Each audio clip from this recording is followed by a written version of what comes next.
Alright, FMS programming. It starts out in the data page. If you select the data page, you have to select aircraft status on L4. Once you get back to this page, you look for your aircraft type, you look for your engine type, and then you look for the active nav database. This one expires on the 4th of November, and it is the 26th of October, so we're good there. And we're going to program this whole thing. First, we want our departure and destination airport. So we'll go Denver, round trip to Denver today. Type that in, select it here in R1. If there was company routes, we would select it. There are no company routes, so we return. We can put in an alternate. We'll do Colorado Springs in L2. Again, it asks for company routes. There are none, so we return. Our flight number will be Airbus 320. Our cost index, we'll go with 40. And our cruise flight level for this flight, we'll put 250. This gives us an ISA of -35. We can adjust that if necessary. Next is flight plan. In flight plan, we select the departure airport. And then we'll select departure, find our runway. We'll take runway 17 right today. Here on L3. We'll do the Connor 7 departure. And we'll come over and select the Werner transition.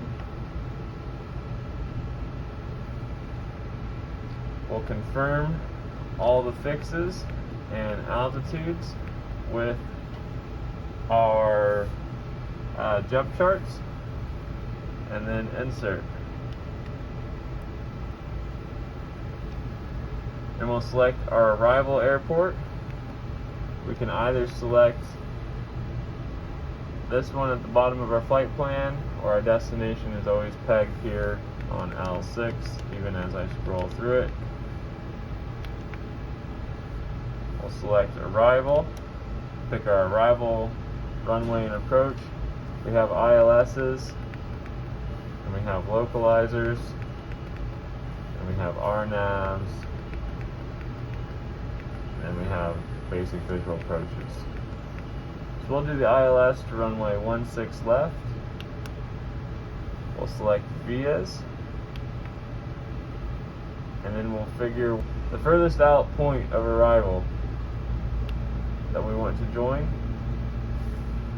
We'll scroll down to our star, click the flat I3, and pick our transition point. Again, we'll go to flight plan, make sure all of our fixes and altitudes match the approach plates, and insert. And notice as we scrolled, we had a discontinuity. We'll want to connect the end of our SID to the beginning of our star. Normally that would be via VORs and jet routes, but we will just go direct today, so we'll clear the discontinuity. We want to see clear in the scratch pad, put it on the line that contains discontinuity. And that's our full circle flight plan all the way back to Denver. We'll look at our radio navigation page. We have Denver is auto tuning in both VORs, and we have an ILS frequency in here. We don't need anything for this flight since it's all RNAV, so we'll just leave it how it is. We'll come back to initialize and go over to the B page where we want to fill out our zero fuel weight and CG. Our zero fuel weight today is 105,000 pounds and the CG is 31.7. We'll enter both of those. And then we'll look at our block fuel. This is fuel on board. We have 18,700 on board. So we'll insert that in thousands, decimal hundreds. We'll change our final fuel required to 45 minutes after our alternate. And we can see our taxi burn, our trip burn and time, our fuel reserves, well, our alternate fuel and time, and then that 45 minutes required for IFR flight. This gives us, we need 5,000 at our destination, and we have an extra 8,700, so we have plenty of fuel for this trip. We'll go to performance.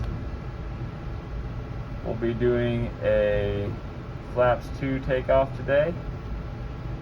So our speeds are going to be 130, 135, and 136 knots.